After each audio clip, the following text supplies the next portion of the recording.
Anita Padilla, who's a reporter over at Fox Chicago. Wonderful person. I call her I need a Padilla. Why? Because I always need Anita. I need a Padilla. Oh, I Get see. it? Because we were desk mates at Channel 5. Oh, back in the day. Back in the day, we shared a Sure. pod with Lauren Jiggets, Anita Padilla, Rob Elgis. It was fun. Oh, Lisa Parker. yeah. We were all buddies. Back in the Sex and the City days. Oh, yeah, right. You No. and Devlantis and Martinez. John and Garcia, John Kyung Garcia Lau. going out for Cosmos at, and having, being the toast of the town. No, we were the Rat Pack. Yeah. We were the late night Lissa Dresses in there. We all, Sure. Oh, yeah. hang 'em high, yeah. Yeah, wonderful. It was so much fun. Stephanie Streff. It was great. Mike McGovern. Can I go on and on? Please don't. Okay. Anita Padilla received this open letter to Mayor Triple Threat from a black Chicago police officer. She posted it, Okay. preserving his identity, of That's course. good. And Anita Padilla, her husband's a police officer, was. And when all this started, she went, how fast cops went from heroes to zeros. And I thought that was an excellent tweet. Dear it's the truth. Mrs. Mayor, I've been a Chicago police officer for a little over 10 years now. I'm also an African-American man who grew up on the south side of Chicago, Inglewood. So the toughest neighborhood in Chicago. Mm-hmm. Unlike you, I'm a lifelong Chicagoan and pretty much know the city like the back of my hand. Growing up in Inglewood, I've had several encounters with police, bad and good, gangs, and miscellaneous citizens. This open letter is not about me, though. I felt the need to express my disappointment and your genuine hate and lack of support that you show to the men and women of the Chicago Police Department. As a black man, I totally understand the state of the police across the country. I, too, have been beat by police in the past, profiled, and even illegally searched. I, too, am also smart enough to know that not all police are bad, and a lot of police actually do speak out against the bad ones. Over the last couple of years, it's almost sickening how you have treated the men and women that protect your house every time. Hundreds of protesters come and harass you, your wife, your daughter.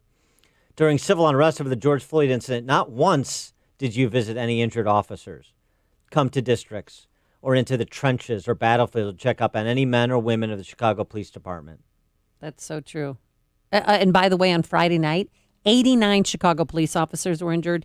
18 required hospitalization. And Did she visit any of them, too? He goes through the other incidents, including officers who were shot, blaming the Chicago police in the Bobby Rush office incident, the great popcorn caper, and concludes, I grew up in this city in arguably one of the worst neighborhoods in Chicago in the entire United States. I'm not political at all, and I actually agree with you that our president is and can sometimes be a jackass. I'm also smart enough to know a mayor should not go on national television and tell him F you, and then call for a police officer to be fired for raising his middle finger at an unruly protester.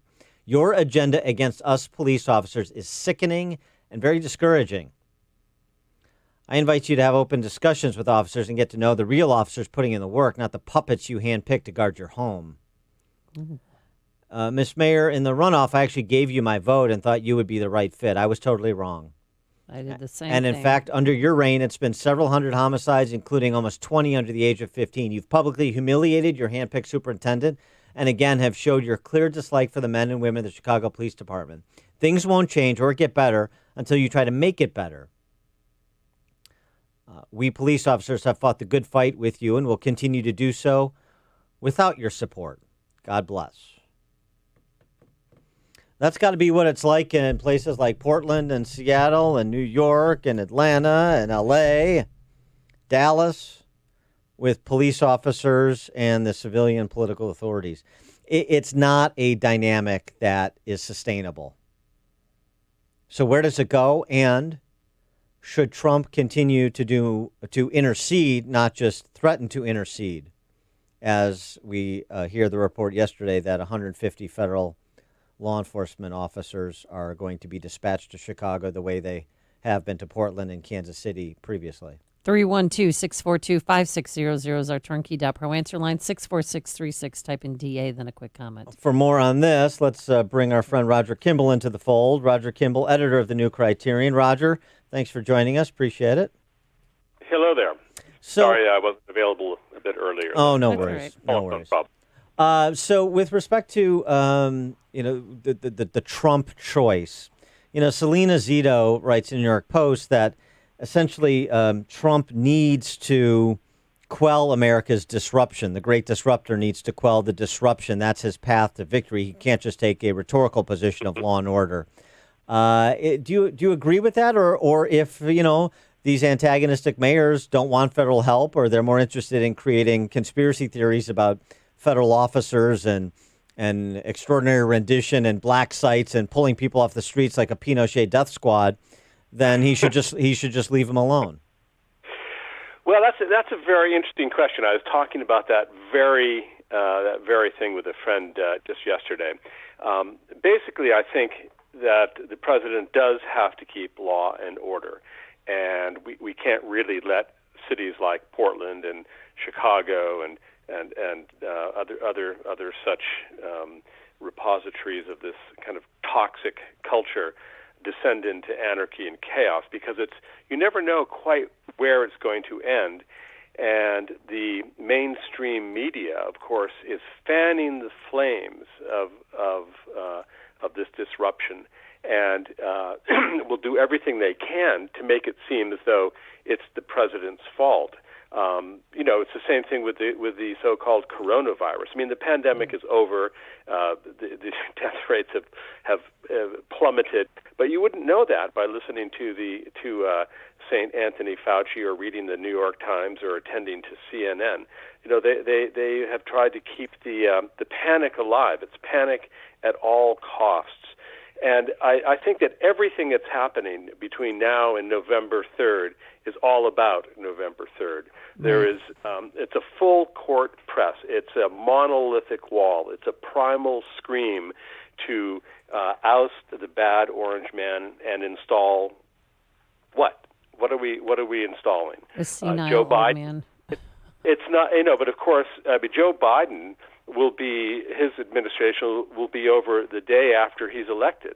So, I mean, we really are on the cusp of an extraordinary cultural revolution, the likes of which America has never seen. And I say that as someone who's written, extensively about, the dry run for this in the late 60s and 70s. We had a kind of cultural revolution then that could have turned out far more toxic than it did. It was bad enough.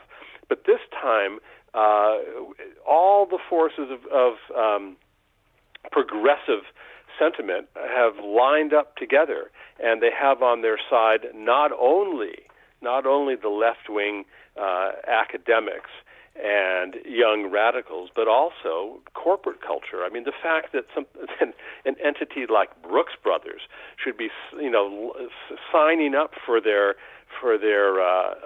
self-abasement exercises and getting in line with a toxic Marxist, anti-American, Soros and Chinese-funded entity like Black Lives Matter is extraordinary, and it should give us all pause. Because, Victor Davis Hanson had a brilliant column yesterday at American Greatness where he pointed out that the real enemies of these people they say they hate the capitalists and so on, but it's not Jeff Bezos or Bill Gates or George Soros or all those other billionaires who are going to be hurt. It's Stalin's playbook. It's the kulaks. It's the small businesses. It's the independent people. The thing that they hate more than anything is the idea that you might be able to stand up for yourself. So it's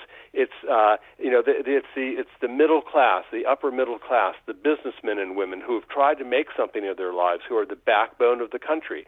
They are the real targets, and you can be sure that should this cultural revolution succeed, it will utterly change the face of America. Well, what do you think America is going to look like on November 4th if bad orange man wins the election? Well, I think, frankly, I think that it will be there will be a great sigh of relief. You will see, the stock market will tick upwards, and I think with 4 more years of Trump, the swamp has turned out to be far more extensive, far more mephitic and far more dangerous than we had understood. He has done a lot to drain the swamp, to roll back things like regulation and so on. All of the aspects of this bureaucratic administrative state under which we have been suffocating. But there's a lot more. There's a lot more to do. I think, of course, you will hear great screams of unhappiness from the left. But I suspect that there will be such a sense of relief that normality may return, that we will see Donald Trump in his second term as the great healer. The idea of Trump in November, what is his pivot? Law and order, coming out of COVID, and we won't be out of COVID. That regardless of what the numbers say, that's clear. The media's made that decision, and that comes as a surprise. Democrats to no are running on that. So what is his overarching message? To me, there was this moment the other night at Dallas where this black gentleman named Damani Felder filmed a impromptu Black Lives Matter vandal fest. And he's just filming them. He's giving commentary on what they're doing, and he says, "This is what they want." It seems to me that's the frame through all of this. This is what they want. What do you want? Or this is what they want. This is what we want. This is what I want for you. Some facsimile of that. Yes. Is that how it needs to crystallize? Yes. I think that Donald Trump's speech at Mount Rushmore was, in my view, brilliant.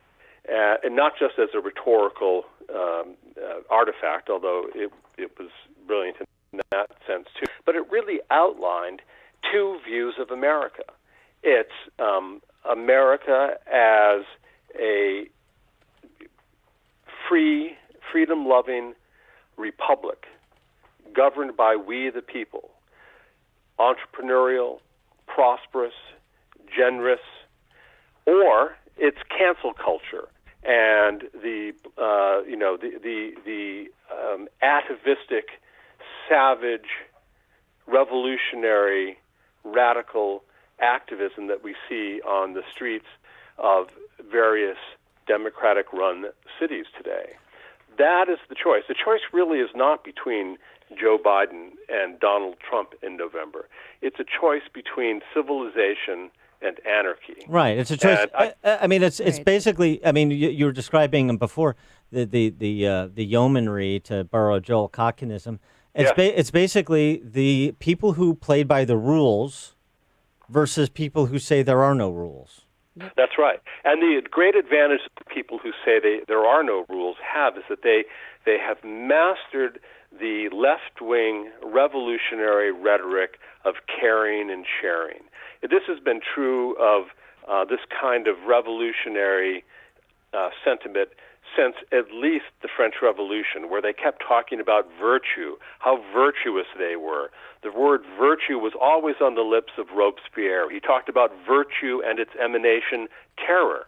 The reason why they had the terror was to enforce virtue throughout French society, and he felt that the level of virtue in France was measured by the rapidity of the action of the guillotine. Of course, it eventually engulfed Robespierre himself, as such revolutions always do. But that is the rhetorical key to the power of the left. That they're able to deploy this fake notion of virtue. We see it everywhere. Oh, it's white supremacy, and we care about blacks and so on. It's completely 100% fake. It's kind of a weaponized virtue rhetoric that people really need to awaken to and combat. You were talking about the swamp a second ago. John Kasich reportedly is signed up to be President Trump's campaign re-election GOTV point person. Of course he has. And of course he has. and I mean that seriously. know. John Kasich is doing President Trump a huge favor by appearing at the DNC to support Joe Biden, the same way Mitt Romney is doing him a huge favor. You want to talk about motivating your base, and there's a juxtaposition there as well, which is to say, I'm still that guy in 2016 that is going to take on the tired old establishment, the tired combine, if you will, to borrow a Chicago term coined by John Cass, the tired combine inside the Beltway that grows government and their bank accounts at your expense. And John Kasich is who I said he was. Mitt Romney is who I said I was. I tried to be nice to them. I tried to play ball because you got to go along to get things done. But I'm not going to go along their route, the route they took the Republican Party and by extension this country. So if they want to go over and support Joe Biden, Godspeed. Yes, no, absolutely. I couldn't agree more. And I vacillate, frankly, between thinking that Donald Trump is just going to crush the left in November and being very worried about the shrill, unremitting, very well organized, very well funded opposition he faces. I mean, I really do not understand, for example, the whole never Trump phenomenon. These former conservatives who are willing to sign up for a program that is deeply anti-American, anti-Semitic, and the enemy of democratic capitalism. I mean, how could they do that? How could they sign up for Joe Biden, who has, I say he, but of course it's his handlers. He has totally embraced the left wing of his party. This is, Bernie Sanders. It's Alexandria Ocasio-Cortez. I mean, how can they former Republicans sign up for this? I really do not understand it. I think it's that. Their status and their income streams are more important than the nation. Perhaps you're right. Perhaps it's as simple and cynical as that. I think low, but I'm often reminded that I don't think low enough. Roger Kimball, editor of the New Criterion. Roger, thanks for joining us as always. My pleasure. And he joined us on our turnkey.pro answer line. You're listening to Chicago's Morning Answer with Dan Proft and Amy Jacobson on AM 560. The Answer. It's the perfect time for a powerful business refresh during Dell Technologies Cyber Savings Event. It starts now with up to 50% off high-performance Windows 10 business laptops, desktops, and servers, plus top brand electronics. It's also your chance to streamline IT and simplify PC life cycles with PC as